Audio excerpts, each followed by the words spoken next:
another roundtable event. This is great.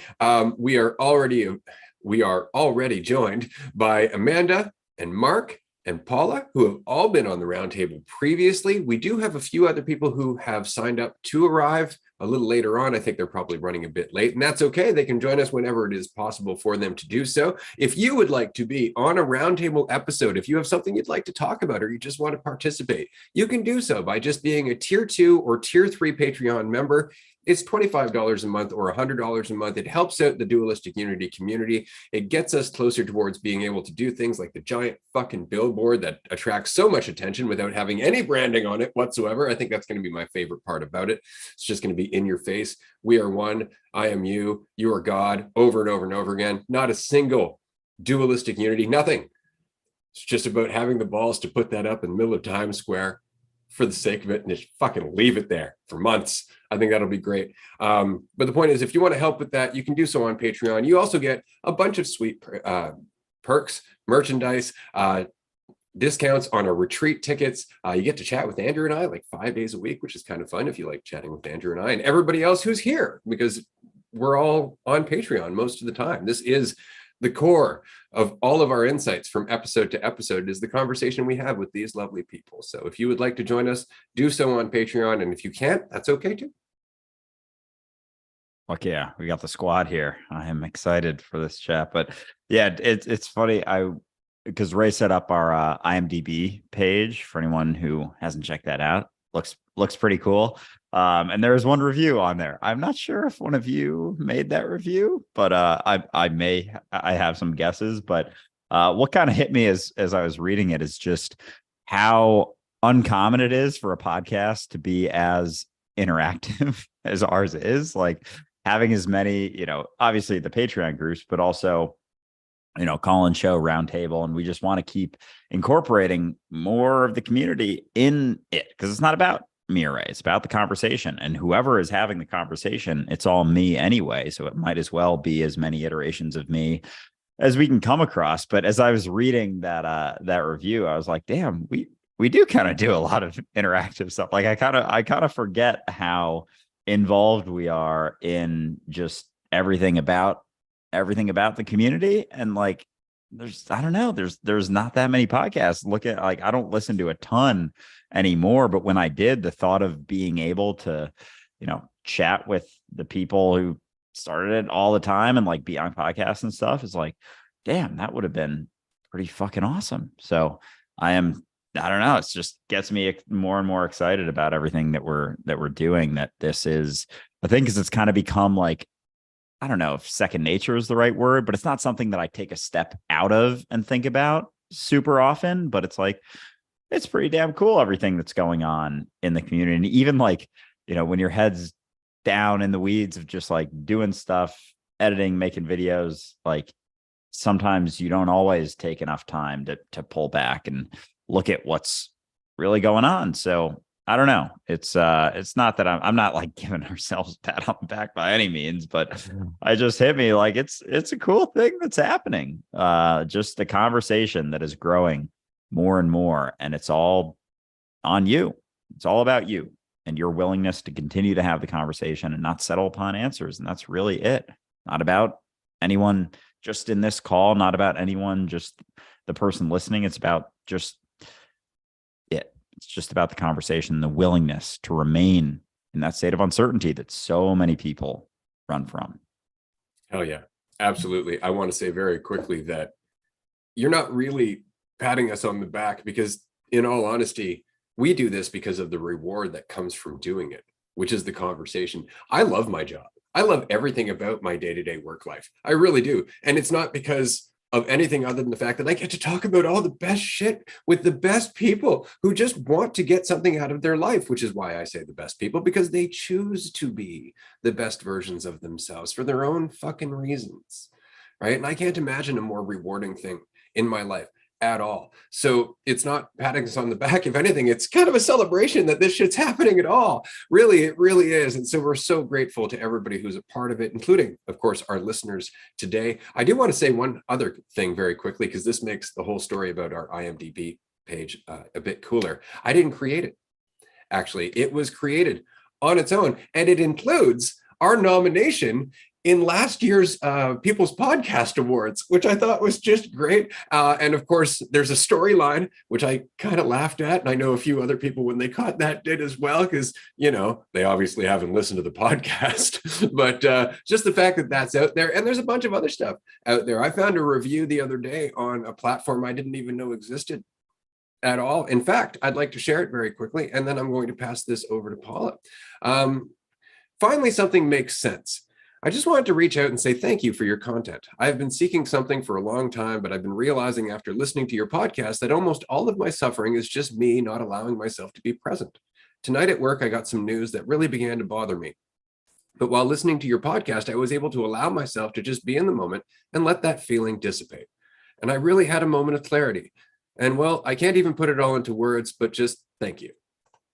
And that is the best kind of review, because it's so little to do with us and so much to do with what you're doing with this, because that's the important part. That's the important part, is what we're all doing with this. I don't care how many listeners we have. I care how much I'm getting out of this experience, which is why this is so rewarding. So with all that said, Paula, great to see you again. Thanks. Good to be here again. I just loved what Andrew said about the community and the interaction, because I was watching a documentary literally either yesterday or the day before, all about swarms. So it was basically like the power of the collective and how it kind of navigates. It was showing like fish as well as like locusts.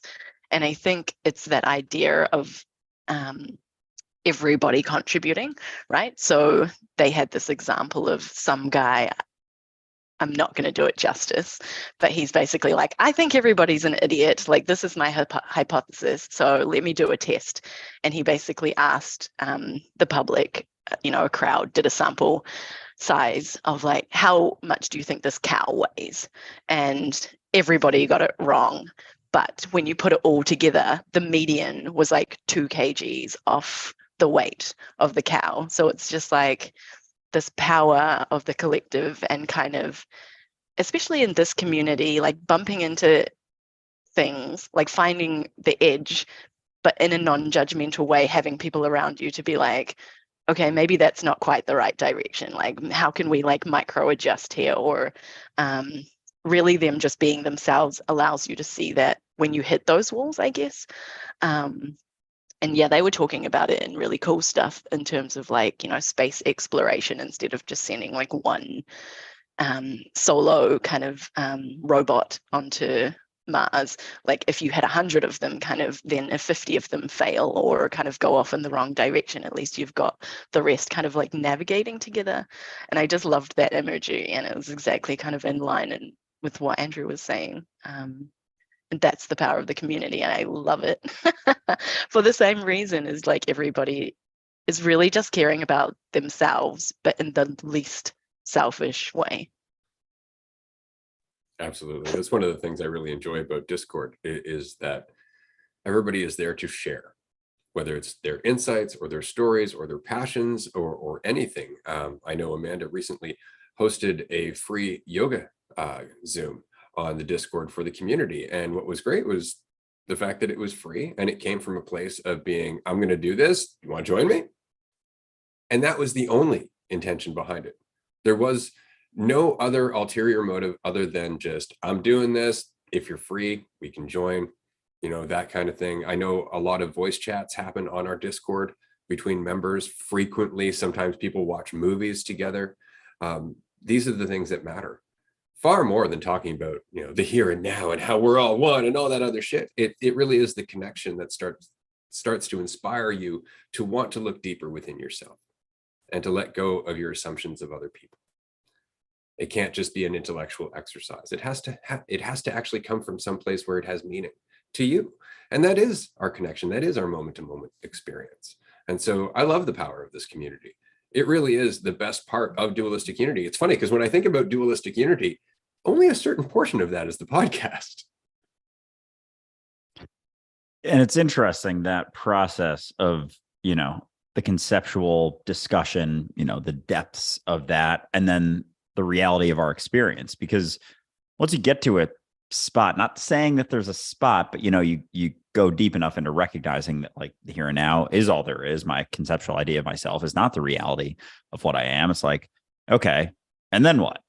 And so once you kind of start to get an understanding of that, it's like, all right, so you're sitting in eternity, your value doesn't waver, your idea of yourself is never the truth of what you are, you're not divided from everything, from anything. What do you want to do? It's like, that's what dualistic unity is the ability to interact with more iterations of yourself that aren't caught in conceptual ideas and trying to judge themselves up and down. And that's the beauty of the retreats. It's like, we spend a week just in a spot where no one gives a fuck about how anyone's doing or however anyone says anything or how no one's judging anyone. And it's like, that is what reality and our experience could be like once more of us do get it. And so it's always that balance of, yes, being willing to have the conversation and recognize uncertainty. And when you get caught in your shit, like there is a benefit to recognizing that, any idea you settle upon, any perception of your value is not the reality of your value. It's just an assumption that you settle upon. Like that's amazing. And the more you recognize that, the more it's just like, okay, kind of starting to understand that. And it's like, you're still here now sitting in eternity. What do you want to do with that? And that's where, things like, oh, let's do a yoga class. Let's have a chat. Let's discuss some things. Let's, play some video games together, whatever it may be. So that's the beauty. And I think what a lot of people get caught in is just the conceptual masturbation, is just the conversation being it. And it's like the conversation is amazing. And I love obviously having the conversation, but there is then a reality to experience. And I think that is the beauty. And even for myself, just something I'm starting to realize more and more clearly is there is a reality to be experienced beyond the conversation, and what you want to spend that reality doing is completely up to you, but it makes it a lot more enjoyable when you're not maintaining a fictitious idea of how you're doing relative to everyone else, sitting in that eternity, doing those experiences that you're having. You're just able to move through every experience with a lot less weight. So pass to Amanda. Good to see you as always. Likewise. Oh my goodness. I absolutely love our Discord community because that yoga Zoom meeting wasn't even my idea. That came from Jackie. But, if anyone knows me for long enough, if you say an idea around me, I might pick it up and run with it. But I like to cite my sources. And so that was another prime example of just the way that the community feels to me, which is like collaboration and creating these opportunities and just exploring our concepts and then because we're so unfiltered and we're not pretending in the way that we do in our normal day-to-day life, it just opens it up for like effortless connection. And then you just start creating more and more. I mean, in one of the conversations that I was having with Haley, we wrote like a Rick and Morty episode, like just for the hell of it. We're just creating a Rick and Morty episode just in our imagination, just because if that episode never comes to light, it doesn't even matter because we had so much fun just writing it and just having that spontaneous moment because we weren't invested in getting anything out of it and it meaning anything about us or it proving that we were brilliant or creative or artistic. It was like, we didn't care how it was perceived. We were just having so much fun doing that and sharing that with each other. And there was no competition because, after working towards getting yourself out of the way more and more, you stop seeing other people as competition. You see them as someone to walk with, someone to share with. And you don't even think, what am I supposed to be doing? What does this mean? It just, none of that even matters. We're just having fun just for the hell of it. And it's really precious to me in a way because it's not something that I experience very often. When I'm with a group, if I'm by myself, then that's a different story. If I'm in my apartment, then we can do whatever we want. But when you're in a group of people, it tends to always be like, who's smarter, who's richer, who's got more, who has more connections. And life feels like this endless competition where no one's really winning because even the people in first place look fucking miserable. So you're like, when did I sign up for this race again? what's the clause? Can I pay a termination fee? Like, how do I get out of this? But in Discord, it's nothing like that. It's just people are not coming there with their idea, with their concepts, with their identity. They're coming there to strip everything away because they want to do that for themselves, not for me, not for this, not even for the Discord, not for Andrew, not for Ray. They're doing it just for themselves. And you can feel that. And all you want to do when you're genuinely there in that same mindset is support, share, and go through that yourself, because we do more than talk the talk. We are walking the walk. And when we reflect on the times we get caught up or we get in the competition mindset, we don't hold it against ourselves or each other. And we take that more as a learning opportunity. So it just feels like this is so ripe with potential, and everyone's like almost like a WWE wrestling, like we're tagging each other in, and it feels like it's like such a team effort, but then it feels so, I don't know, so full, it feels like it's one, but it does feel like a team, like that's like in that collective hive mindset, which is so funny that you brought that up, Paula, because we talked about that in a Patreon call or one of the live calls about a hive mindset with bees and birds and things like that. But if you look at ducks long enough, once they get out of the sky, they feel like that duck's different than the other duck. So they're not always in a hive mindset, but they can tap in and tap out of it, which is a prime example that we can do that. And if you're in the Discord long enough, you see that in real time. That was well said. And it actually ties into a question that's currently in the comments section. Thank you, everyone, for joining us, by the way. So is it me or the situation I change if there is no flow? So the Discord's a perfect example of this. So consider the Discord to be the situation. And the situation is very much dependent on each and every person in the Discord doing or not doing something on the server, speaking or not speaking, expressing or not expressing, being clear, being authentic, or being a little bit self-serving. And so whatever the combination of all those collective wills is, that's the situation, that's the environment. And so there's no separation between the situation and you. You are the situation. The situation couldn't happen without you, right? It's that mentality that there's a separation. It's that mentality that there's you and the situation. Am I changing myself or am I changing what I'm going through? It's like changing yourself is changing what you're going through, right? Because you can only change what you're going through according to how you've changed as a person. If you haven't changed as a person, you're not going to do anything differently. Nothing's going to change. And so it's the mentality that there's a division between you and your environment that is the problem. As you change, everything changes. As every single member of our Discord changes, they embody a different type of expression, and that changes what the Discord is.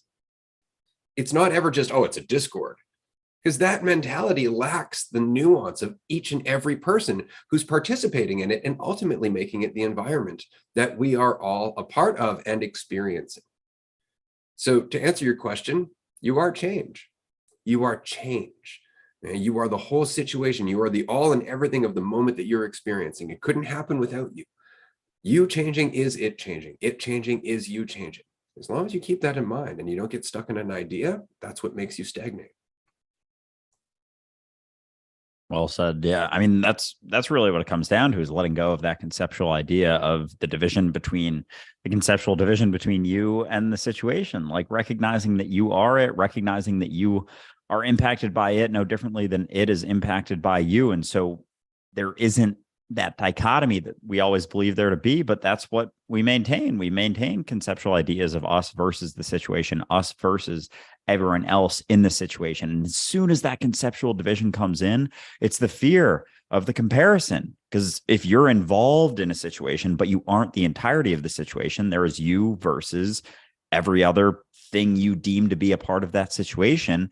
And inevitably, your value is going to be measured relative to how everyone else is doing in that situation. Like that comparison, the judgment, the fear of judgment, all of those things exist the moment you perceive yourself to be something separate from everyone and everything else. So that really is the concern to be let go of, is that, or the perception to be let go of, is that perception of division, and the concern for there not being a flow. Like, you are the flow. Like, the flow is always happening. Your perception of the flow and how it's happening just comes down to your opinion. of it. Like, it is flowing. There are lots and lots of layers and layers and layers of things happening in each and every moment. And your idea that it isn't flowing is just you settling upon an assumption, a false certainty that you believe to be the truth about the situation. And that never is it. But, as we take our conceptual idea of ourselves to be the truth, we're going to take our perception of how the situation is going to be the truth. So it's always that. It's always the letting go of your opinion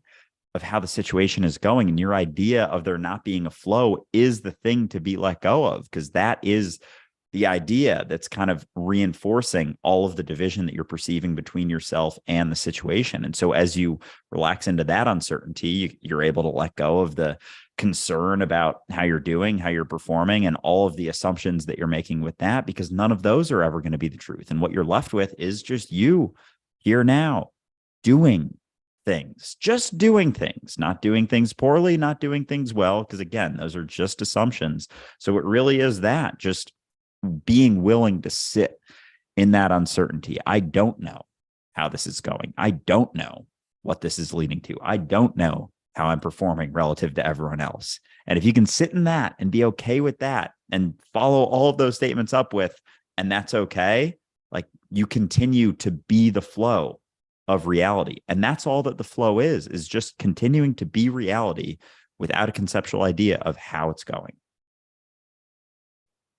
So back to Amanda.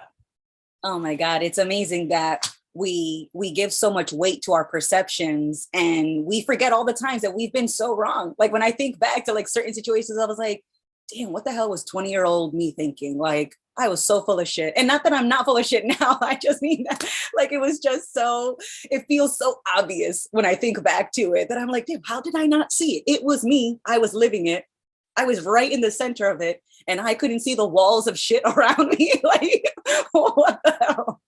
And then I get caught up in my opinions and perceptions now sometimes, and I'll get caught up and I'll be like, and it's so funny that it's automatic. Like, I automatically give it weight. I automatically validate my own opinions to myself, almost in such a lightning speed kind of way that I don't even notice that it happens. And so getting caught up now, it just cracks me up. And being more, embracing more of that uncertainty.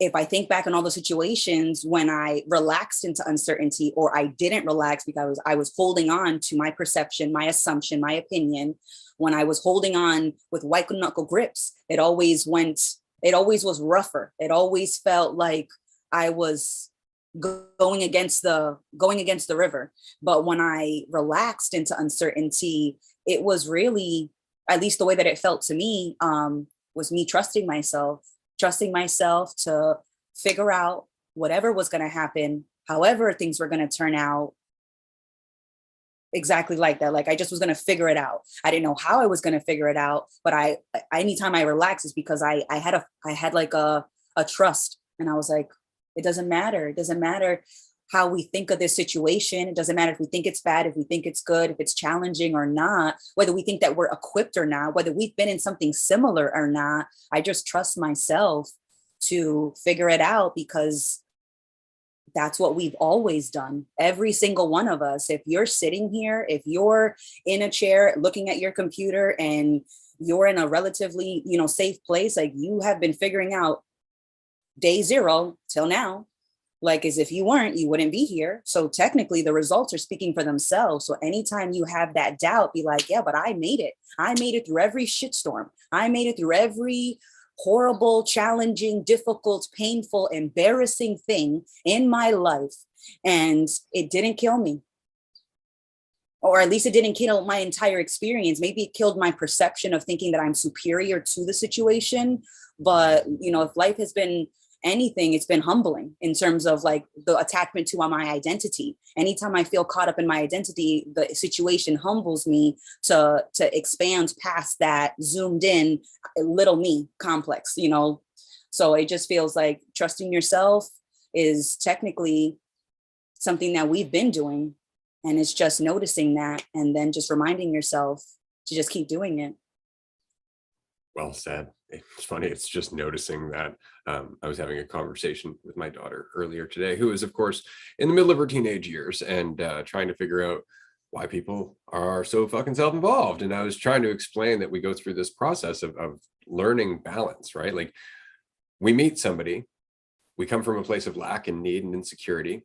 We have an ideal about that person. We fixate on that person. We infatuate ourselves with that person. Then all of a sudden, after a while, they kind of become familiar. And all of a sudden, all of those assumptions kind of wear off. The shiny finish kind of, stops being quite so shiny, and we get used to them. And along comes somebody else. We still got all our need, right? And now we're still, oh, and it's this person now. And the other person feels like a bag of shit because all of a sudden they're like, but I've been here this whole time. Like, what about me? And we don't recognize that process of getting caught up in something and coming from need is why we get caught up in the thing. But that's the lesson, is to come back and recognize, shit, I did it again, right? But we can't do that unless we go through the goddamn cycle, which unfortunately means hurting other people, which is part of their cycle, right? And through all of that, we end up finding our balance. But the entire time is our intelligence at play, regardless of how stupid we feel. PMAC.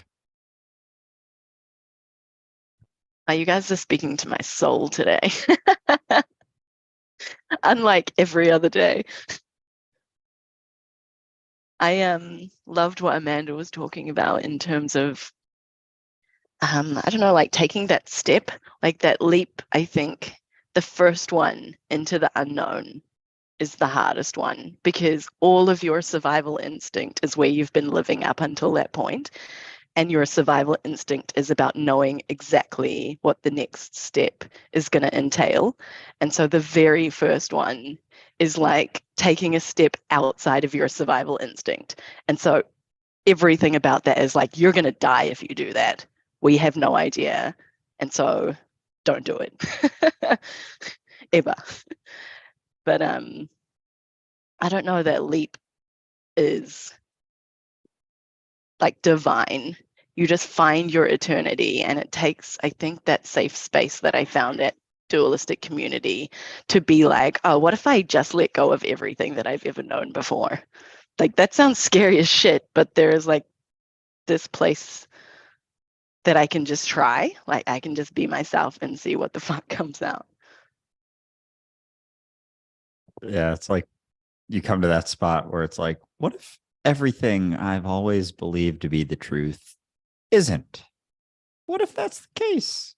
What if that's actually what's going on? Like, and it's super, like, you can feel it, the discomfort with that statement. Like, what if everything I've ever settled upon, every assumption, every idea of how I fit into reality isn't true? What if my assumption of anyone else and how they perceive me, and my assumption of them and how I perceive them isn't the truth? What if that's the case? Because it never is. But when we've settled upon assumptions for our entire life and settled upon things that we believe that we can and can't do based on those assumptions, to start to question them, to start to recognize that, oh, well, if that one's not true, and it just takes that one, It's like, well, maybe that one's not true.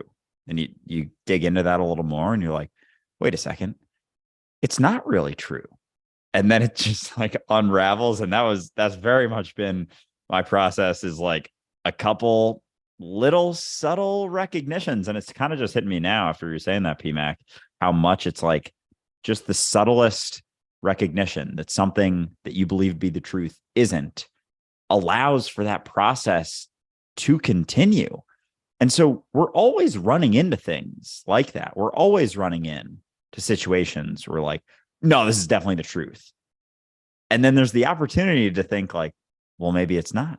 And sometimes there's certain things that happen in the situation that cause us to like really face it and be like, it's not the truth, motherfucker. It's definitely not the truth, actually. And the more we're willing to see those situations and step through them, step into them, not be like, that's not the truth, but that's really uncomfortable, so I'm just going to believe that it is the truth, and I'm just going to settle upon that, and I'm just going to keep going with that certainty. It allows for it to unravel, and it picks up steam. It's kind of like those polarities in David Hawkins' Power versus Force, where it's like, the reality of you versus the conceptual idea of you, unity versus ego, God versus the devil. All of it has their poles to it. So as you begin to recognize that some of those conceptual ideas aren't the truth, you start to get pulled into that recognition that maybe none of it is the truth. And as you're willing to continue through that, it has a pull, but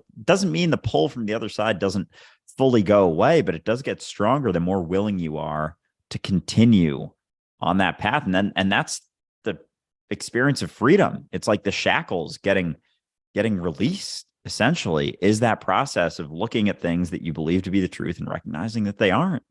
And then realizing even more deeply that they never, ever are. It's like you stop settling upon certain things, and then you're just fucking in it, like getting taken for a ride that isn't always necessarily the most comfortable thing, but that's the flow of, using a river. It's like sometimes it's super calm and sometimes it's super rough, but it doesn't take away from the fact you're still the river going through it. And there doesn't have to be concern, because as much as those rocky experiences happen, like there's a calm experience coming up. But as you lack that faith, as you begin to cling to conceptual ideas of what you think you are, you allow yourself to believe that you're not just the river, that you're something separate from it. And that does have something to fear, because it isn't involved with just what is here and now. It's experiencing conceptual fiction that is never the reality of what it actually is. Amanda. Oh my God, I love this analogy with the river, because let's say, we're in the river, we're about to hit the rapids. And if I'm caught up in the idea of Amanda, then we wouldn't notice the speed picking up in the river, because there's so many signs. If you're paying attention to where you are and you're not caught up with yourself, you see shit's about to hit the fan. You can see it. The only time that it has ever been like the most shocking and abrasive is when I wasn't paying attention to where I was. And because I wasn't paying attention, that change from smooth waves to rapid, intense, the rapids and the currents, that's when it felt like, oh no, where did this come from? It's like you got the sign like 10 feet ago when you were thinking about you. You could have seen it, you could have heard it, you could hear the waves picking up in speed, you could see it, you could literally feel the currents picking up and gaining momentum. But when you're not relaxed, you're not going to see it. But when you are relaxed, you can feel everything that's happening as it's happening. And so nothing feels like it came out of nowhere. It feels like you are tapped in to where you are. And when I think about like my discomfort, the discomfort would lead to doubt, and the doubt would lead to division. And I would perceive that division as danger. And that's usually the process that my mind would go is, I'm feeling uncomfortable. Now I have to explain this discomfort. Why am I uncomfortable? Oh, maybe it's because I'm not great. Oh, maybe it's because I didn't do good at work. Oh no, I feel this doubt. And then that doubt makes me feel super divided. And then that division is perceived as danger. And that is pretty much my cycle over and over, except when I'm like, we're just comfortable or we're uncomfortable. But is that a bad thing?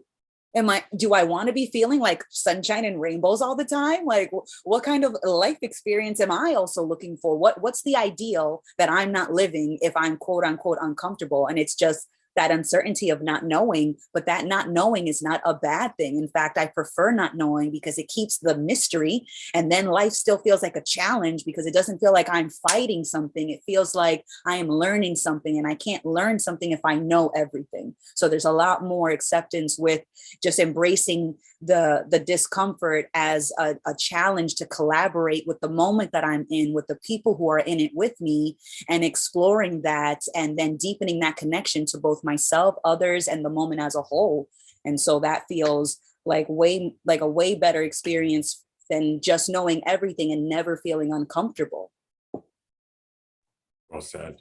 Absolutely. It's funny. It strikes me because we talk about being in the river and the rapids and all of that. And we do so from the perspective of not being water.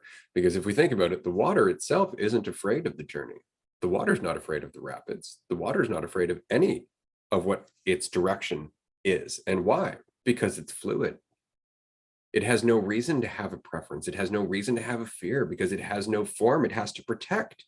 It will take anything that it comes across and change it according to its nature without having to think about it, without having to, become rigid, which is what we do. It's funny, we talk about being in the river, but we are the river. We are the water. It's all of a sudden like we're just going, nope. And we're gathering a bunch of ourselves together and we're getting all rigid and hard about it. And all of a sudden the river's like bashing us around. And when it's just because of our will holding us together as this form. And now we can be bashed around because we're not thinking of ourselves as the water itself. We've lost all of our fluidity. We're literally being beaten around by ourselves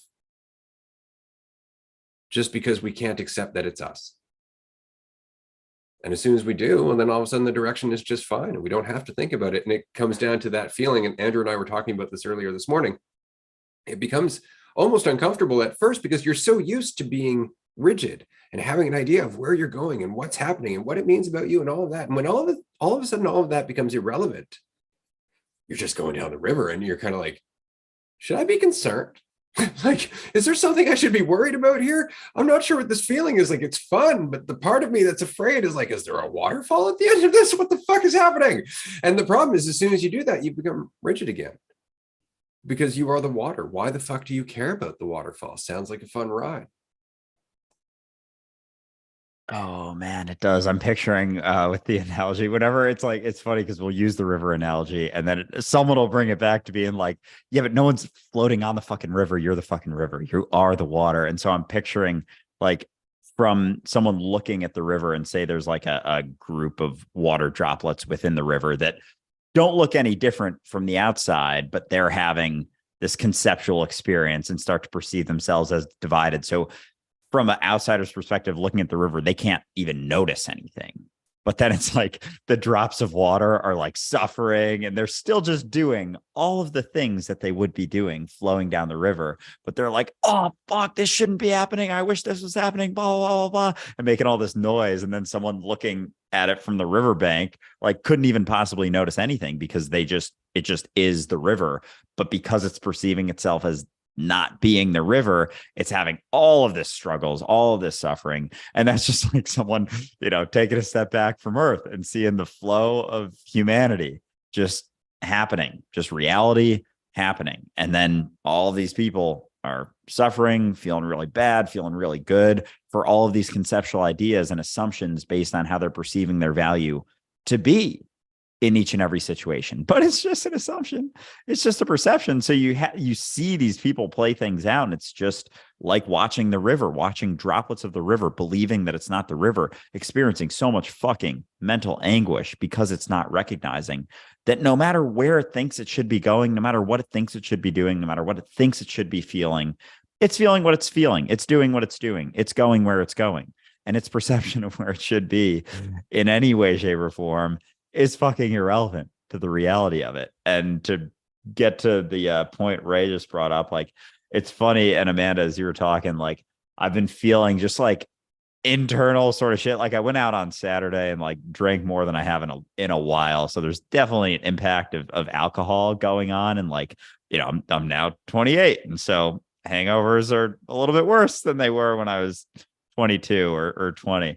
But it was almost, and it was pretty much up until this call started that I was like fucking just going through it. And I could see myself trying to play out, like trying to find where it was coming from. And there was all these strange stories and assumptions and things that were like, all right, I'm feeling a little bit uncomfortable inside. Like maybe it's this, maybe it's that. Oh, it's probably this. And just feeling myself go into these stories but also having the wherewithal to understand that these are just my assumptions that I'm making, and any feeling of certainty that I cling to or perception of my value shifting because of these feelings is just my perception, is just my assumption. And so it was a very, very interesting experience of like seeing it want to happen, but also recognizing what it was trying to do and seeing that it was never going to be it. So seeing the futility in trying to,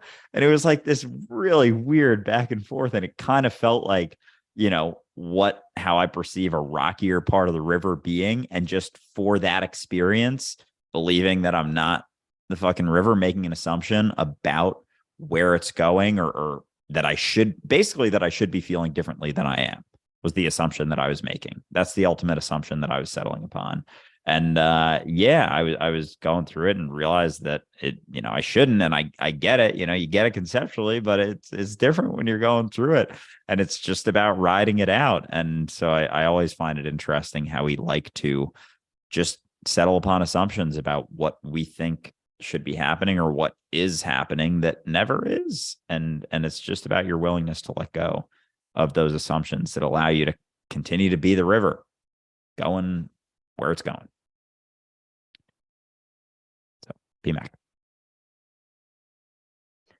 You reminded me as you were talking about it of this experience I had once, like driving in the car with my partner, and he was talking about his family. And so all of a sudden I had like all of this narrative that I didn't realize just like pop up to be like, oh, he's telling me about an experience to do with his family. So like broke it down basically like into this stream of like, what could this be about? And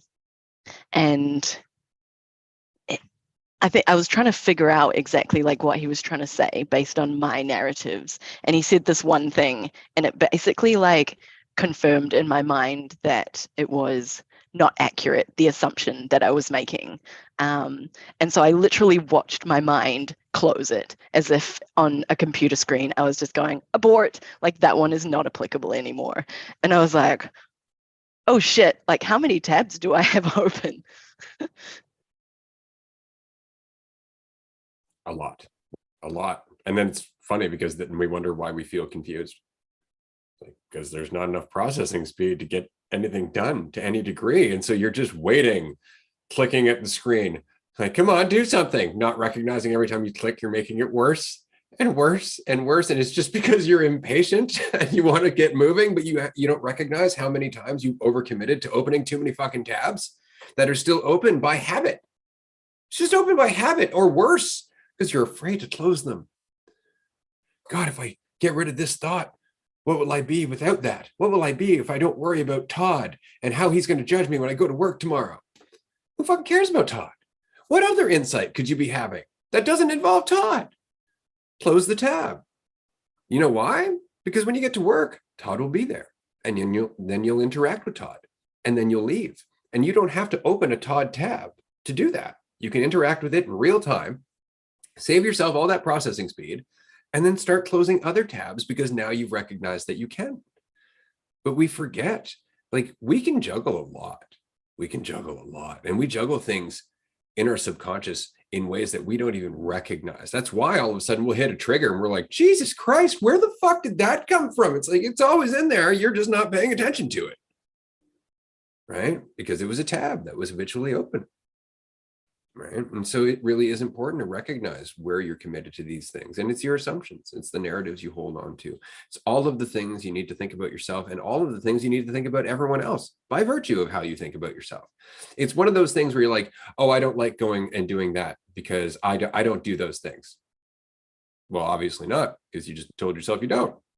Why don't you not tell yourself that and go try? Right. But ultimately, it's because you like telling yourself a story. Despite the fact that it's a prison, despite that it's the fact that it's a box, right? But it feels like a comfortable box. It feels like an old security blanket at the end of the day. It's just that we can hold on to our blankie and never grow up. And it's all about perceiving those hindrances, like all of those tabs that are open, all of that essentially false certainty that are hindrances that we just over an extended period of time believe to be helpful. Like we have actually contorted our point of view of those walls to be beneficial, to be helpful. And they aren't. So, the going along with the Todd tab, like you open that tab and build this conceptual idea of Todd. That's not the reality of Todd. So you show up to interact with Todd and say that's one of the 10 tabs you have open. That's just, it's almost like we think there's going to be information on Todd that's going to help us with that interaction, but it's just like a black screen. It just gets in the way of us actually interacting with the reality of Todd. So it doesn't actually help us whatsoever. And that's all of our conceptual ideas of anything cause us to think, we believe them to be helpful, but the reality of them as they come into play in the situation aren't. They just get in the way of us interacting with reality. Your idea of Todd is not going to help you interact with Todd. It's actually going to hinder you from being able to actually interact with Todd. Always. They're not helpful. Todd's got his own shit to worry about. Like, it's really important to recognize like all of that fear and need and worry and assumption that goes into the Todd tab is really based on self-importance, because you really do think Todd's thinking about you. And what's worse is you kind of want to think Todd's thinking about you, because the alternative is that Todd's not thinking about you. And if you're needy and you feel insecure, that's almost worse. Like, think about that you would like someone to be judging you because at least they're thinking about you. That's fucked. It's fucking twisted. And unfortunately, it's true.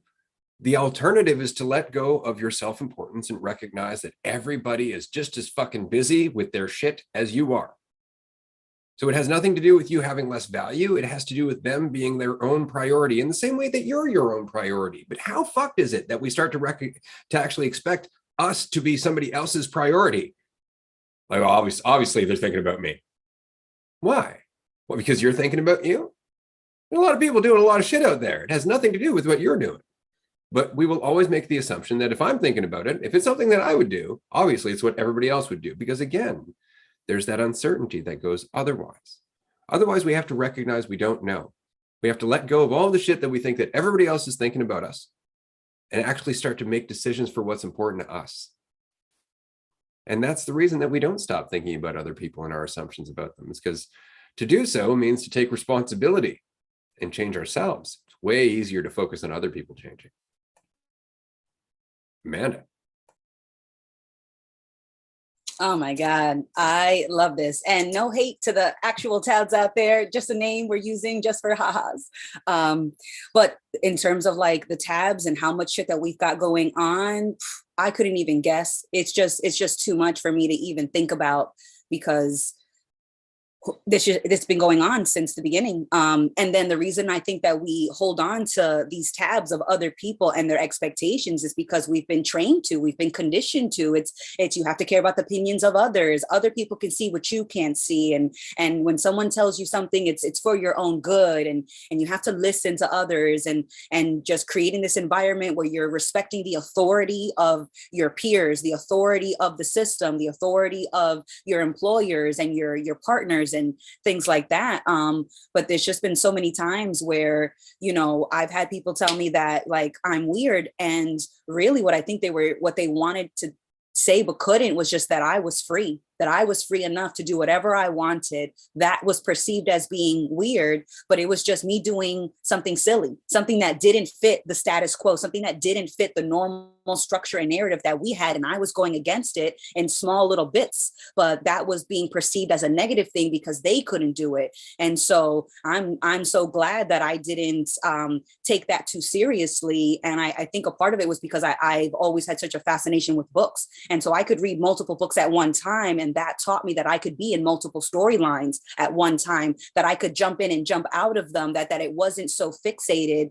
One of the books that I was reading when I was younger was a Hannibal Rising, a fascinating book. And in that book, the main character, Hannibal, is talking about the way that he was trained to store information in his mind. And so what he did was he created this mansion inside of his head, and each room was dedicated to a certain subject. And in that room, he could fill it with certain aromas, certain images, certain books, certain references, certain people. And when he needed to tap into a subject, he would walk into that room. And when he learned a new subject, he would expand the mansion. He would build another floor, another wing, another basement, and he just kept going. And it was just this amazing imagery of having this infinite space to store information. And I guess in a way that was us tapping into the infinite knowledge that's always surrounding us, but being able to organize it so you can dance with it in a way that seems more practical, where you can apply it more. And I love those stories about a motherfucker like Hannibal Lecter, because he was not that, especially with the way that he went, or the experiences that he went through in his story, it's like, I'm not surprised that he ended up the way that he was. If I had been in that situation, I would have too. And I got to experience a small dose of that through my dad, who was a real motherfucker. And he could care less if you lost sleep about him. And mind you, he could hold a 20-year grudge, but you'd never know it because he's throwing parties. The people that he keeps in his life all fit his narrative. They all obey. They all do what he wants. If you don't play by the rules, you get cut out. He'll never talk to you again and won't care. He doesn't talk to his whole family. And I had always felt like, you know, I'm his little girl. We're supposed to reconnect after we had our falling out. And then I had to come to terms with the fact that, like, he didn't miss me. He wasn't thinking about me. He wasn't upset that we weren't talking. And I'm really glad that he was that way, because it showed me, I experienced firsthand how I could make someone the center of my perceived universe. And I could be not even a thought to someone else. And I was doing that for them. And no one asked me to do that. I did that on my own, and I made them my center, my anchor. And I wasn't even a passing thought. I didn't even come up in his mind. And that just showed me that it's all optional. If I stay in that story where I'm the hurt daughter who has a father who doesn't want to talk to her, that's just one story. I also could have the story of a wonderful example of what I didn't want to be, because I saw the price that my dad couldn't see because of the hollowness of his relationships. So as much as he may feel like a winner, it's very empty. And when I got to see him years later, it just confirmed that, you know, the way that he tries to control the story and the way that he is so rigid in a way that leaves no room for flexibility was so crushing and heartbreaking. And I didn't think that I could feel bad for a person who wanted nothing to do with me. But it was just getting out of the way and just realizing that I don't have to stay in this story. At any point, I can change it. At any point, you are the author, the book, the lead character. You can scrap a story, you can start over, you can edit it, you can revise it. At no point are you stuck unless you keep reading the same sentence in the same chapter in the same book.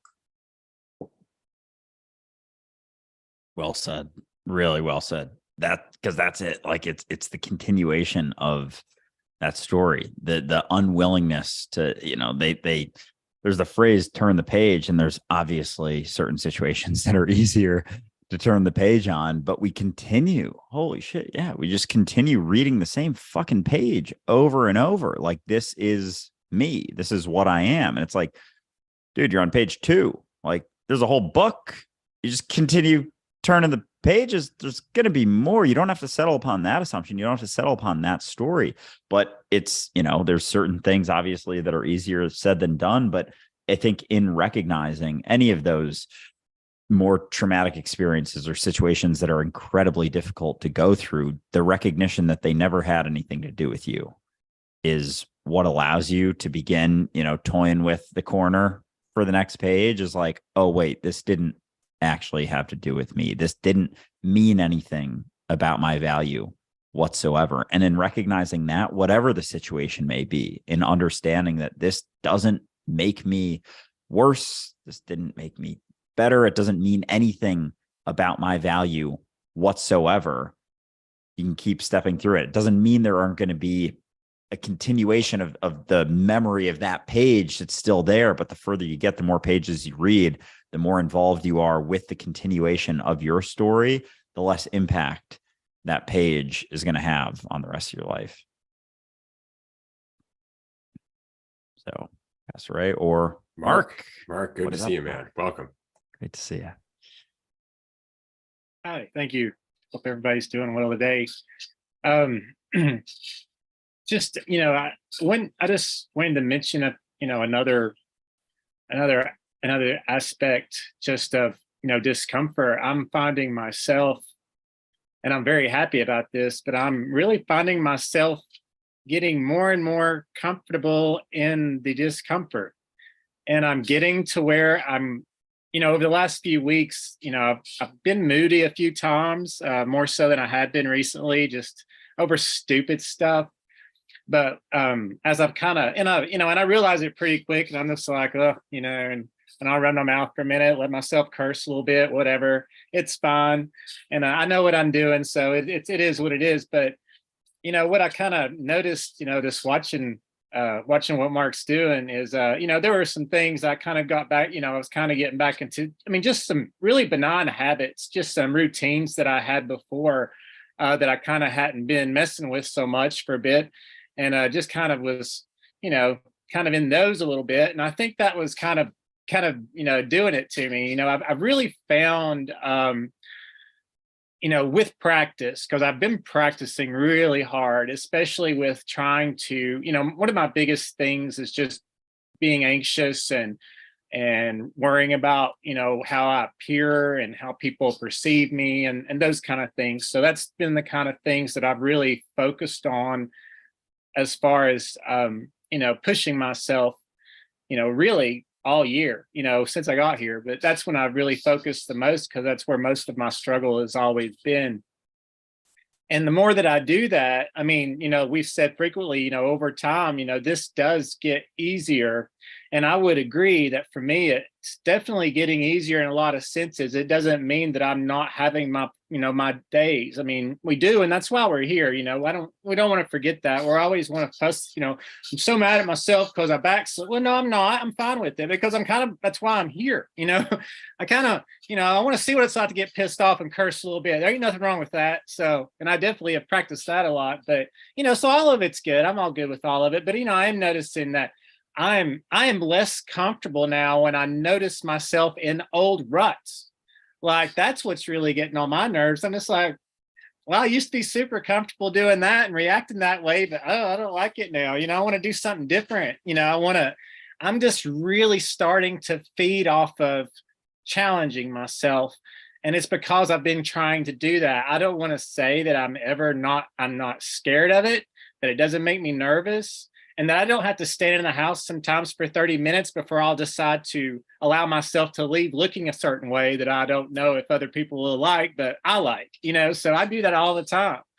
But I'm actually enjoying those processes now. And like I said, when I catch myself like in old ruts, the way I used to be, where I was always hiding all the time and perfectly happy with it, I'm not very comfortable there. So I'm feeling much more stimulated these days by putting myself in situations where I'm uncomfortable, just because I want to see what I do. And then I want to see, well, what will I do next time? And what will I do next time? And I took a chance with this one little thing, and how'd that work out? So, I'm being a lot more experimental. It's getting to be a habit. And I'm really a good habit, in my opinion, to be more daring and to not always slide into where I'm most comfortable.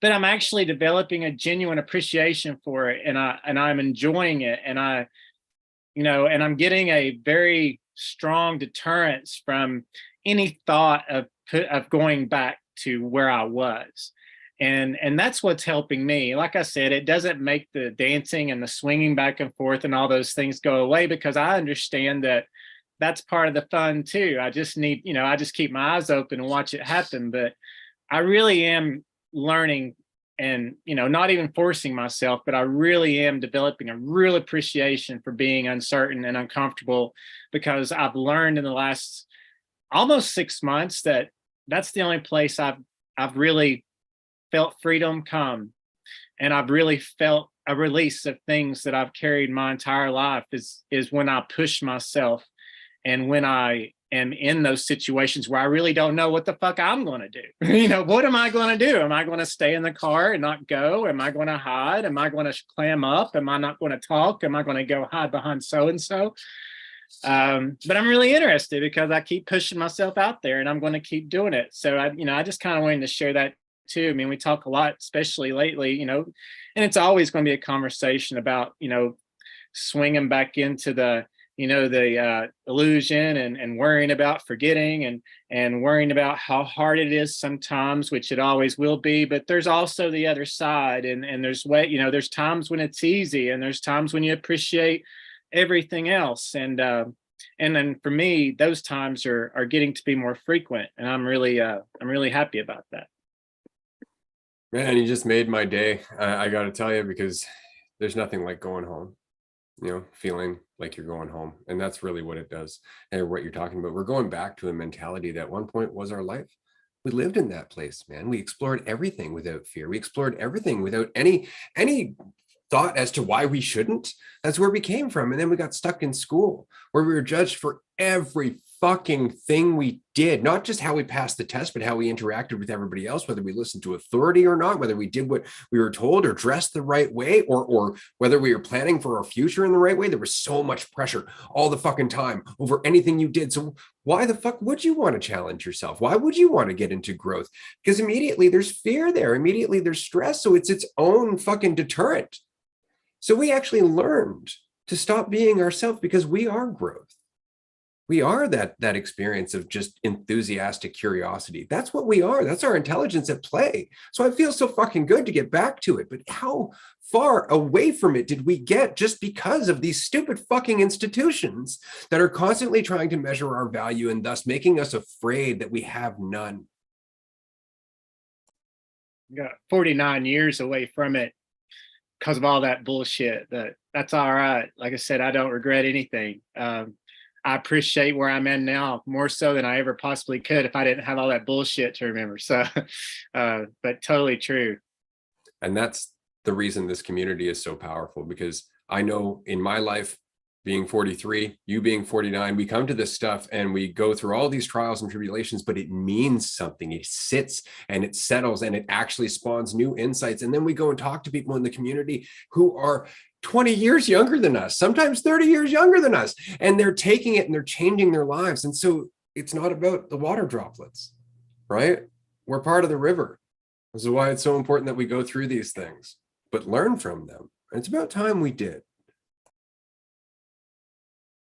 Absolutely. Yeah. I'll pass to Amanda in a sec, but it's interesting, like those habits and that it's almost like it's not even the same as a habit. It's like just allowing for the process to continue on without settling upon anything. And of course you can deem that to be a habit in that continued process, or like, positive habit, but it's interesting when you start to experience it more and more. It's just the lack of a settling upon anything, because you know that whatever you settle upon isn't going to be it, whether it's an assumption, whether it's a belief about yourself, whether it's an idea of what should be happening. Like, it's just the unwillingness to settle upon that. And without all of those things, what's left is the ability to continue on as reality, moving through reality. It's just the lack of the settling allows you to maintain that, habit of continuing on, of stepping into the rawness of that uncertainty. But I find myself also like going back when I'm feeling a little bit uncomfortable about something, or feeling like I'm not really sure how something's playing out, how something's working. I can feel that pull to go back to, more structure, more semblance of certainty. Like I gotta add this back into my life. And all it is, when it hits me, I'm like, fuck, this is just taking me out of my experience right now, and the opportunity I have right now to fucking work on whatever thing I feel like I need this structure to work on is. And so we're taking ourselves out of the place that we have the opportunity to make that change, to continue to shift ourselves, to stay in fucking reality by pulling ourselves out, trying to maintain some semblance of structure and certainty and all of that shit that we're never actually going to find. It's just a distraction from our ability to continue to be what is. And the reason that we go towards that and run towards that and try and settle upon that is because we don't necessarily have that faith in ourselves to step into that following situation or whatever experience that we're kind of avoiding by trying to create a structure and a conceptual idea that gives us a little bit more certainty than we feel like we have in that moment. But it's just the willingness to continue to step through it, which is exactly what you expressed, Mark. So I appreciate it very, very much, as always. Likewise. Amanda, we'll get to you first, and then we'll say hi to Jazz, who just joined us. Hey, Jazz. Mark, I love everything that you have to say. And when you were speaking about, feeling more stimulated, what came to mind was like, are you more stimulated, or are you less cut off from the sensation, from the richness of now, the richness of uncertainty and the depth that is? Because I felt that way in a similar, I felt more patient. And then I asked myself, I was like, am I more patient now? Or is it that I'm just not running at hyper speed anymore? And because we're not running, we feel like we're more patient because there's not that stress of, I've got to get there now. I can't believe like this is taking this many steps and this person's walking that much faster. And it's like, I don't think that my patience actually increased in the last 6 months, but I do feel more patient because I'm not rushing anymore. And it's great because I'm thinking about this analogy of the river, and it's in my mind, the river was frozen and I was this frozen droplet. And instead of being like liquid flow, I was like this solid, settled droplet that was told I was ice. And so because I felt like I was, because I was told I was ice and I was acting like ice, and ice is rigid, and it's very easy to see the line between one ice cube and another ice cube, or one droplet and another if they're both frozen, and the river's not moving. But as I'm letting go, it feels like it's melting, like the river's melting, and there's that flow is happening more. And as one droplet, one ice cube melts, it makes it easier for the other ones around it. And so it's just, you can almost feel that the transition between our society being this like frozen, solid, immovable river, and now there's just this potential. And instead of focusing on just my little droplet, it's seeing that we're all helping this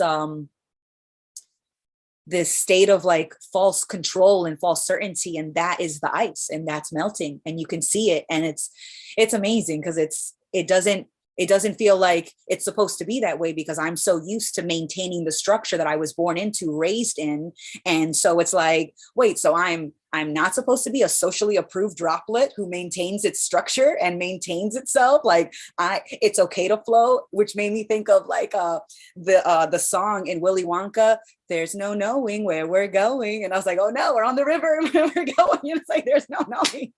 But that's okay, not knowing. Like, we're here for the ride, man. We're the river, we're all of it. And it's fascinating. And I feel a huge wave of appreciation just to be in this conversation with all of you and everyone that's watching right now. Like, we're melting that structure, with every moment. And even if you don't see the entire river melted, that's okay, because we're the process of it melting, just like we were the process of maintaining that solid, rigid, frozen structure. Well said. I'm really enjoying the ice melting analogy feeling, because that is kind of what it feels like. It's like be in the river, perceiving yourself to be this ice cube floating along, getting sloshed around, and just like relaxing into the recognition that you don't fucking know where it's going or what it means. And it's like just the ice melting. It's like that state of relaxation, the ice being that rigidity, that full body clench that is only there because you perceive yourself to be at all separate, but like it isn't at all. It's not at all. It's even like you're creating a conceptual idea of an ice cube that isn't actually solid. And it's like that rigidity is just sort of melting away, and the shoulders drop and you're like, yeah, I don't really know what's going on or where this is headed. And that's okay. Well, I'll find out sooner or later. We'll figure it out. But we never really know. And that's, the desire for the certainty, the desire for the structure is just that water becoming ice and becoming rigid. And it's just like, you don't have to do that. You don't have to be that. You can just keep being the river. Well said. Absolutely. And I think we've actually explored this analogy before, because it's always so appropriate to what we're talking about in terms of fluidity and rigidity, and again, the relationship between the individual and the collective, right? Because there's no difference between the drops. It's so funny. We're like the drop and the river. Like, find that drop in the river without separating it. You can't, because it doesn't exist until you separate it. That's the whole point. Up until then, it's just the fucking river. That said, hi, Jazz. Glad that you could join us. We've been talking about change and the community and all of the wonderful things that we enjoy about being the process in general. And so it's nice that you could join us. Yeah, I'm glad I could join as well. Just had a haircut, so ran a little bit late, but the conversation that I did join for has been very interesting to hear and insightful. And I loved your analogy and the way you expressed it, Amanda, because yeah, we really like create a whole border around an idea, and then borders around other ideas as well, and then we create structures out of it, and then we create systems to maintain that structure and ensure safety and control. But it's all stemming from fear. Like, we're so scared, and we don't have faith in ourselves to be able to deal with the uncertainty and change that comes with reality. And like, the change is inevitable. So like, even if you freeze yourself into an ice cube, you're still not going to be like, it's still not the same, you know, like you're still going to be forced to meet reality as it is, which is uncertain and changing all the time. But you can certainly maintain that structure during that changes, while that change is happening, and try to ensure that you're staying the same, like huddled up, making sure that you're not changing. But that just it's basically like cutting your hand off and legs off, because you're not as sensitive to what is happening and as empathetic to what is happening, and not being as present and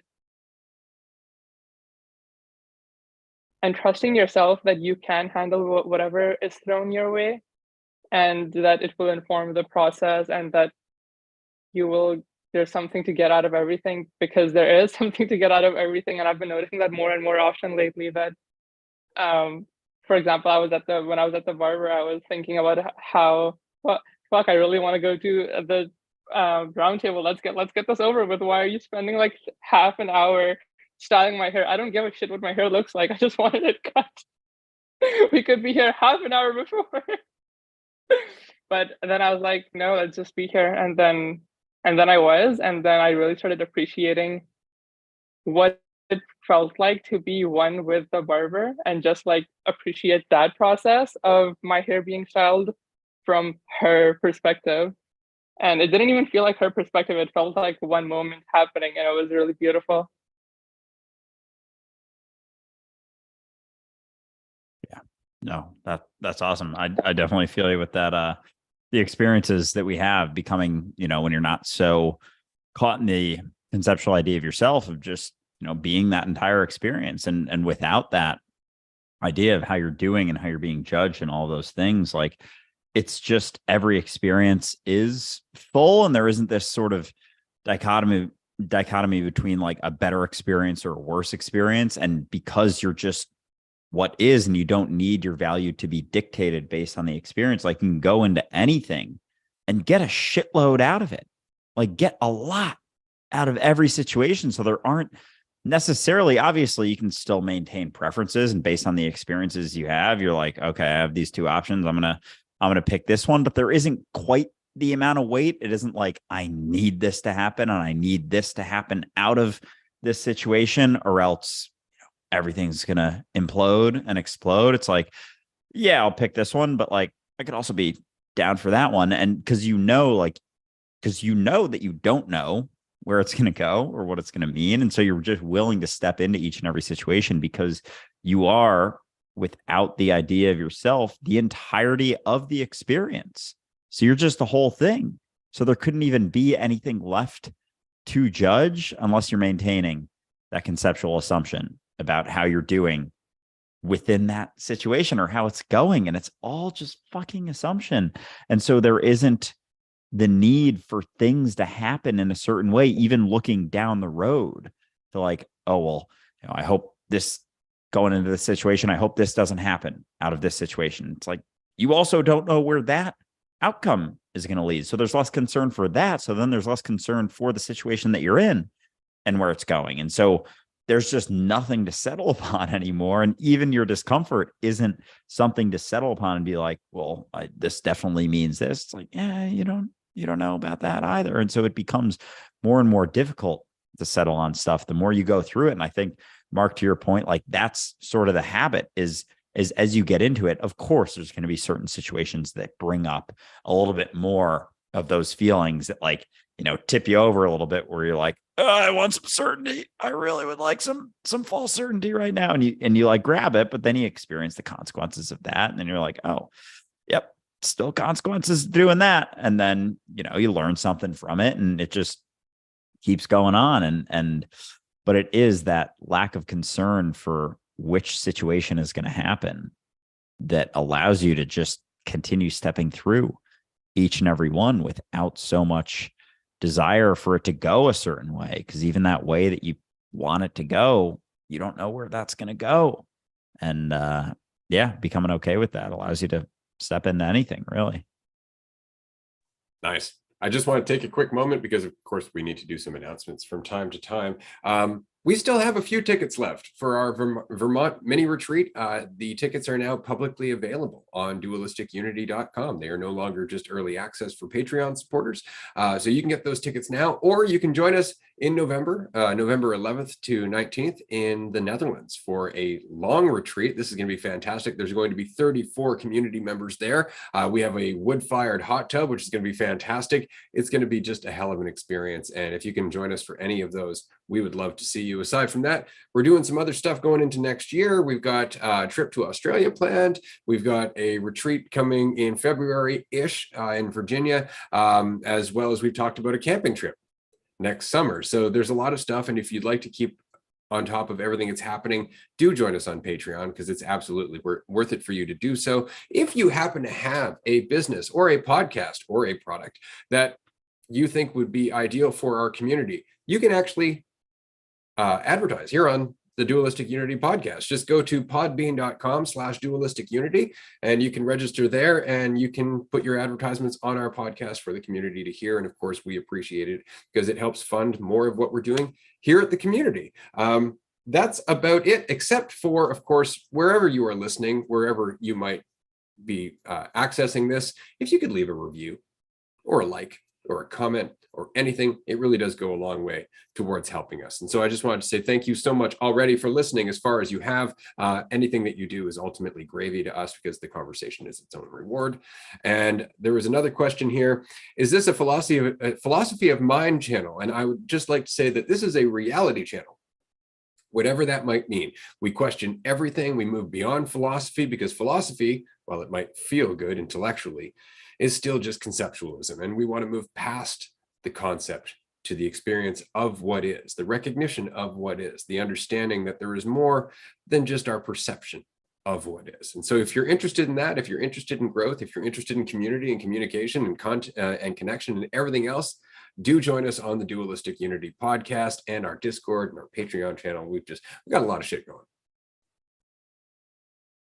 And that is why the conversation is of utmost importance, because is this a philosophy channel? It's like, no, it's never gonna, there's nothing we can say to get you to believe what is happening. There's no words we can use to be like, it's this, it's that. It's just never what you think. And what's left is the willingness to continue to step through the uncertainty. And once you get involved in the conversation, once you're willing to question your assumptions, it'll make a whole lot more sense. But again, yeah, it's not something that we can point to or say it's this is exactly what we're doing. Just having a conversation for the sake of having one. And that is what the podcast is all about. Do we get into some deep shit? Absolutely. Yeah. We're getting into basically questioning what the fuck is actually going on here. Like being willing to step through that conversation without settling upon a conceptual assumption of what's going on here in reality, like what you are, like what really is happening. Like, yeah, we've settled upon fucking religion and Sky Daddy and all that shit for so long. And it's like, we get that little box, we get that pretty little box with a pretty little bow. And it's like, oh, it's that. It's like, fucking heck, no, it's not. Come on now. You really think it's that? You really think it's just that? Come on. Holy shit. And you think it's a him too. You don't think that's maybe because it was a bunch of dudes who started this whole shindig and settled upon a bunch of assumptions because they were uncomfortable and took advantage of people's fear to manipulate them into believing in conceptual ideas of fucking Sky Daddy that's an old man looking down on you and judging you and creating it because of our own ideas of ourselves. I told Ray this before, this hit me, and I kind of brought it up in our movie review earlier, but how much we believe that God created humans in his image. And it's just silly. You know, you look back on evolution and reality just continuing to evolve. It's like, you really think there was just like a human guy at the start of everything that started it, and then we progressed through single cell to multi-cell organisms over a period of time? Like, come on now. So it really is that humans created God in their image. We created God.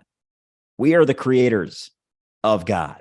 And so I just find it funny. But anyway, that's I made a video today about that. So it's been top of mind. So I just needed to get on a rant. And PMAC, I know you had your hand up. So I just wanted to toss in that it's always very interesting to me that despite the fact that it's never actually mentioned, a big part of Christian mythology is the divine penis. Just gonna leave that one there. All right. We can get into that at some point. Well, because God's always a he, so obviously he has a divine penis. Oh yeah, the most. The Almighty. I have so many thoughts. I'm gonna leave those at bay. We'll get into that tomorrow, maybe. But, Amanda, save us. Oh shit, that's Sorry. right. I was in the chat. I was distracted. Shit, what were you just talking about, Andrew? Give me. Oh, I was gonna pass the PMAC. I know. I know you had your hand up before. These ones are always my favorite type of conversations, when people just like lose their shit, and it's just like, oh yeah, we're just normal people. yeah. So I was like, no, I was definitely not paying attention. That's why I was like, wait a minute, what are we talking about again? I was in the chat. I was very much present there. There was a couple jokes going on, so it's definitely worth joining the round table. Hint, hint for all you viewers out there. You think that we're just having fun chatting? You only know half of it. No, but yeah, no, for real though, Andrew, what were you saying? You were saying I was ranting about the silliness of how this conversation is all about, like, what the fuck's actually going on here, and how silly it is that we settle upon, you know, Sky Daddy, religion, all those beliefs, and we're just like, yeah, that's definitely what it is. And it's like, oh, come on now. Oh yeah, yep. I mean, if there's a God up there, I'm like, it would be a Spanish woman for me, because it would be the God that would be best suited for my needs. Why would I want a man who doesn't know what it's like to be a woman to be in charge of me and my experience? Like, F that. If there's a God, it is customized to everyone. I need someone who gets it. And so I like the history of gods and religion. And that was why I had raised my hand, is because it wasn't always deities. We worshiped the sun. We worshiped the moon, the harvest, we worshiped the environment. We worshiped the entire moment, the now. And that made a lot more sense than worshiping multiple gods. And then we filtered it down to one because, you know, I guess, you know, the gods got jealous, you know, how convenient. They get jealous. And so now they've got to kill off the rest of them so that there's only one left, one supreme power. And I'm like, great. What a fantastic idea, guys. You know, it really minimizes the donation drop-offs. I appreciate it. Let's consolidate it down so that I don't have to go visit multiple temples. Let's just visit one and they can just get all my money and we'll just make it easier for everyone, right?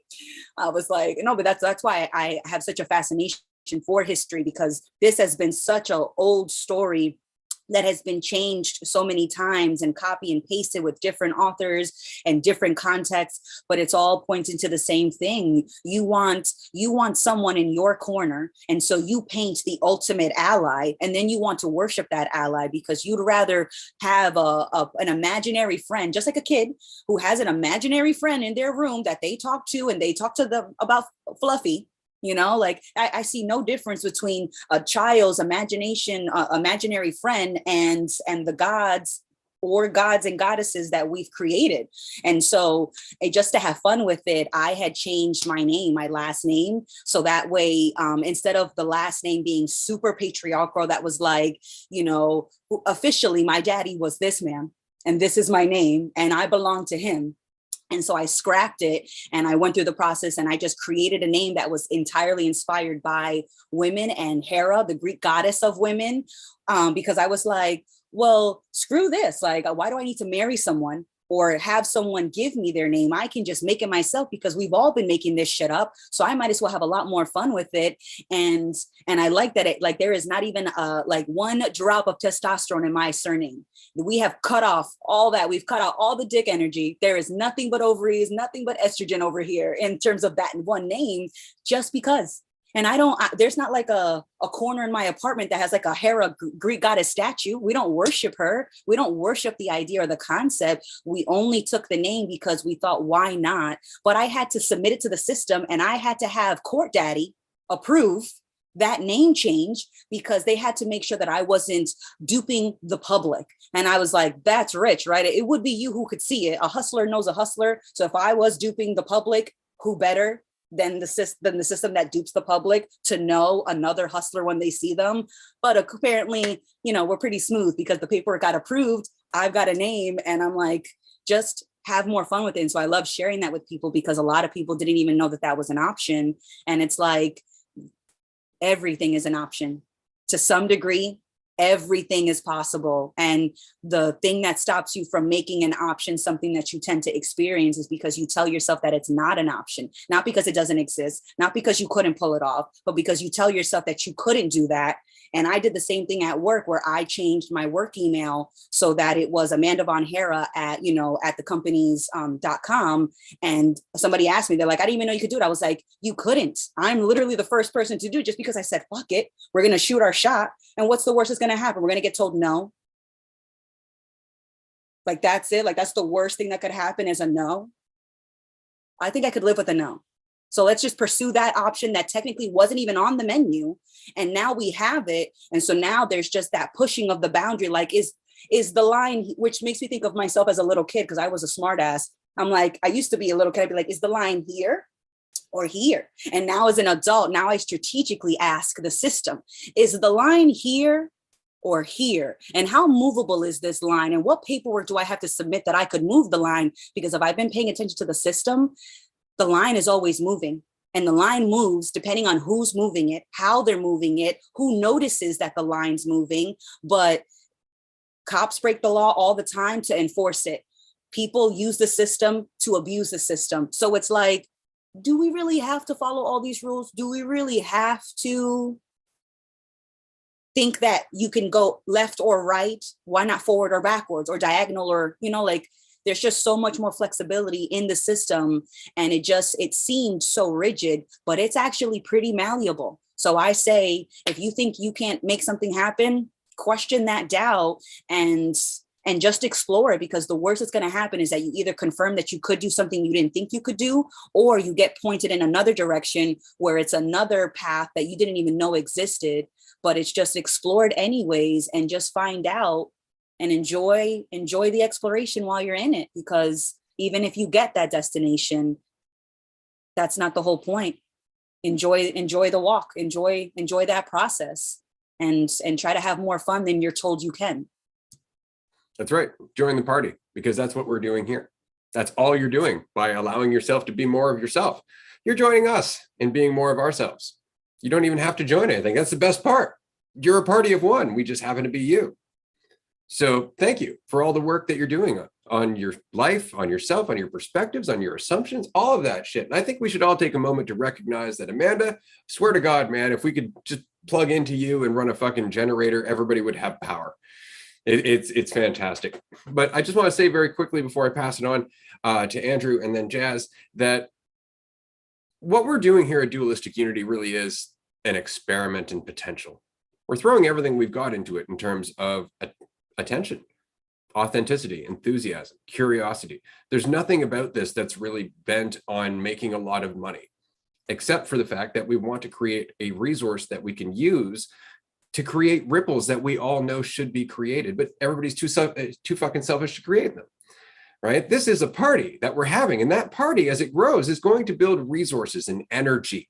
And you're already a part of that, just listening to this, just participating in this. But if you do want to help out in any other way whatsoever, here's the best thing you can do. Share this. Share Dualistic Unity. Tell people about it. Share it on your social media. Like us on Twitter, whatever it might be. Leave a review. It all helps, because all of these little pebbles contribute to the avalanche that's already in motion. Exactly. We all we always forget to because we're so involved in the fucking conversation because that's what it's all about. That we I think Amanda found the chat. Yeah, we've been having a lot of fun in the chat. Oh yeah, no, it's worthwhile. The chat is a lot of fun for anyone either watching the stream or for anyone who joins or watches the Patreon calls after the fact. You're missing half the fun. The chats are always a blast, but yeah, because we're so involved in the conversation and just get so into the flow of things, oftentimes we forget. I think we probably have a handful of episodes where we mention like, feel free to share, feel free to like, feel free to leave a review, but it really does help a ton if you're able, even on, I know Spotify, it's like, it just has star ratings.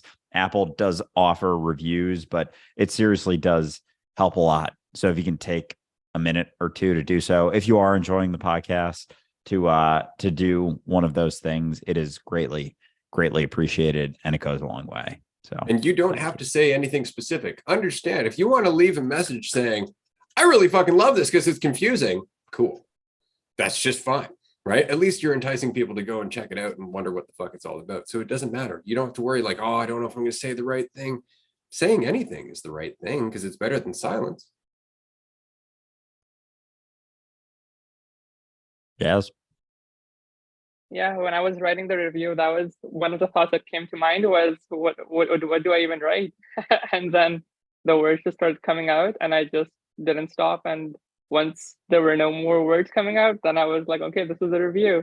And that's how I've been feeling a lot about conversation and speech in general is I don't feel like I need to have it set up. Like I don't feel like I need to have thoughts already made and I don't know, put into a box and figured out what I'll say and then say it when the time is right, when I feel like now is the opportunity. Now I'll say what thoughts I had been collecting into my little bucket. And I was thinking about how much this allows me to settle into what is happening in front of me or just what's just happening. And it's interesting because that allows for there to not be as much time being spent either in the past or the future in my head because I'm not trying to figure out how things need to go because I'm not so afraid of things going a certain way because things can go anyway at this point. And it's like, yeah, let's see it. Because there's not so much fear about what it means about me or what it means about the other person, quote unquote, or where I need to be because I feel like there's somewhere to be that is not here. And that allows for a lot of opportunities that you hadn't seen before because that opens a million different doors because you're not so stuck on the one door that you thought you needed to go through. And so I found it interesting when I was writing the reviews or like speaking the reviews, how different things came out in different reviews, and yet the underlying messages were similar. And it's interesting how, regardless of what words are being used, it's about the embodying mentality. And that's kind of how I feel about language as well, more and more, is that the words don't matter as much as where it's coming from and what mentality it's coming from, because that's what ultimately matters. And that's what dictates what words you use or what inflections you use or where the pauses come in or what message you're conveying or what energy it's conveying or how much authenticity there is in what you're saying and how you're saying it. Because I totally notice how when I have my walls down, people tend to have their walls down more than they can or feel like they can in other scenarios. And it's because there's no need for the walls. It's we don't have to be scared. And that's freedom, the willingness to, as you were saying, step into a situation, not have a plan, not know how it's going to go, but understanding that you don't know where that not knowing where it's going to go is going to go. Like you don't know where the situation's going to go. You don't know what the people are going to think. So like there isn't that as much of that pull towards I need to figure this out. I need to be prepared. 'Cause it's like, what are you preparing for? Where do you think that, how do you know what that's going to lead to? That preparation could be in a direction that isn't as great as you not preparing. Like there's just, it's existing more in just sort of a, not neutrality, but just a raw uncertainty, I guess, stepping into the situation, not knowing how it's going to turn out or what it's going to mean about you. It's like, you might as well, okay, so out of your options, you could spend a ton of time and energy worrying and preparing and being sure that it's going to go a certain way, or you could not, because you don't know where it's going to go or what it's going to mean or how anyone's going to perceive it or what the impacts of the situation are going to be. And even after it happens, you know, you have a conceptual idea of how it went. You still don't know. 10 years down the road, someone could, you know, think back on that situation. You could have said something that triggers something in their mind, or it started this snowball effect of different situations happening that then have impacts years and years and years down the road. So the impact of the situation that you think is the impact isn't even the impact. The broader impact of the situation isn't even it. Like, we settle upon the idea of what it means or what it means about us or where it's going, but like, that's not it either. We never can ever possibly know what the impacts are. So we might as well step into things with as little weight as we possibly can and just remain in that state of freedom, because that'll allow us to tap into that raw potential that we have in each and every moment to just be what is without the concern. The weight is what hinders our ability to recognize that. So it really is, when you recognize just how uncertain everything is, it's like, all right, out of my options, I might as well just, you know, step into this and fucking find out. Well said. Mark? Yeah, I just wanted to share an example that I had at work last week, real quickly. Week before, okay, so last week my boss was off, and she's an AVP, so her boss is vice president. So she was off last week, and he messaged me, and he was like, "I need you to join this this big meeting that they have about." They do a meeting every month about certain clients that we have, and like all the C-suites there, right? Like the people that you're scared of, that you want to hide from, they're all there, and in addition to tons of other people. And I've never done it before. And as soon as he sent me that message, I was like, okay, I know that a year ago I would be nauseous right now, and I would freak out and wouldn't sleep, and I would worry about this for days, and I would just go all to hell. And I was like, I'm going to not do that. And I didn't. And I didn't stress at all. And actually, one of the clients was mine, and the other two weren't. I had no idea. I've never done anything with those two clients. They were my boss's clients, and I was like, I'll just email somebody and ask them the questions, and they give me the answer, and I'm just going to write it up, and I'll be there. I didn't think about it at all anymore after that. I didn't think it was on the following Tuesday. So I didn't think about it at all weekend. Didn't even think about it. My mind tried a couple of times. Was like, do you think you should be nervous about it? And I was like, no, I'm busy. And I didn't. And I was able to keep it out of there. And then Monday, I just said, here's what I've got ready. And I just sent it to him, and no problem. And then Tuesday came, I got up early, showed up. I didn't rehearse, and I would have rehearsed in the past. We've talked about that before. I would have written everything down. I would have memorized it. I would have practiced, and I didn't do any of that. And I just showed up. Well, the fun thing was I didn't end up saying one word the entire time. So that was funny. But even if I had, I was fine. And I just didn't, just felt really good because I didn't have to try really hard, just because I've been practicing every other aspect, for months now. But it felt really good because I was like, nope, I'm not going to worry about it. I'm not going to practice. I'm not going to give a crap. I'm just going to do the best I can when the time comes. And if it's not good enough, they can let me know. And if not, I'll move on. And it was so nice to not stress out about that, to be able to keep it pretty much out of my head. And then it's, and sure, I was almost disappointed I didn't get to say anything because I felt okay about it. I wasn't nervous. I was just like, I can only do what I can do. I've only got what I've got, and I'll just do the best I can. And it just felt really good because that settled in. And then, of course, like I said, nothing happened. They kept talking about so many other things. They never got to me, but still, it was a great experience to just not do any of that. And I still survived, and it was okay. As always, isn't it funny how much we just get in our way? Like something that's relatively easy, we've added 3 or 4 times the pressure to just be going through it in our head over and over and over again. I love the fact that at the end of this, you kind of thought to yourself, well, I could have talked. And what's funny about that is that, next time you're in this situation, you're going to be that much more enthusiastic about pushing yourself a bit more, because you're going to remember, like, I could have done more than this last time. It's kind of like my daughter recently was playing a big event for violin. She's been playing violin for like 7 years. And so she had to perform in front of 2,000 people with her band. And it was a big deal for her. She spent like weeks just worrying about it, practicing. She gets up, she does it, she finishes. The very next day, she's like, I kind of miss performing up on stage. And it was the funniest thing, because all of a sudden her perspective just shifted from the narrative to the reality. And in being in the reality, she recognized how good it felt to just be in it, right? But it was shaking off the narrative at first. And then once you're in it, you start to realize exactly how rewarding existence itself really is when you're not getting in the way.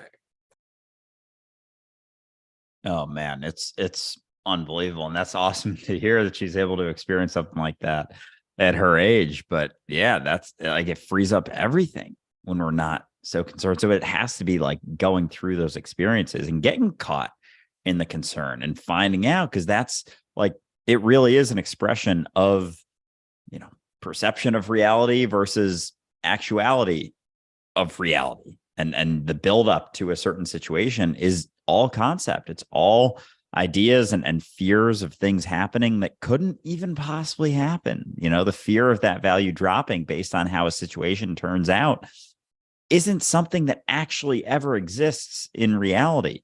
It's just based on how we perceive the situation to go.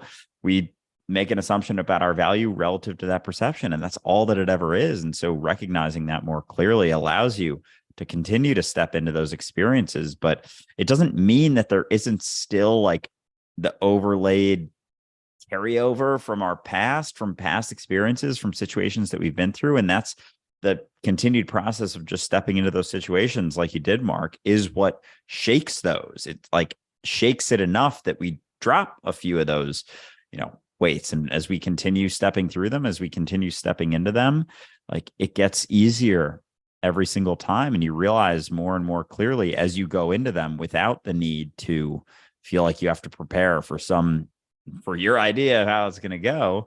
You're willing to step into almost everything with that lack of concern. And that's the experience. That's just the experience of freedom, is what's left when you're not caught in wondering and worrying and preparing and being so overly concerned with how something happening is going to mean about you, because it never actually does. It's so interesting. We forget that because we have the ability to both be in the story and to narrate the story, that we forget that one actually does take away from the other.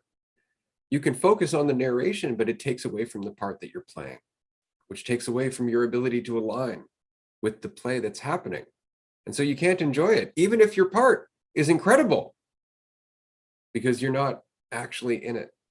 You're thinking about it, narrating it from afar without any involvement, and thus no sensitivity. And so no reward, because there's no risk.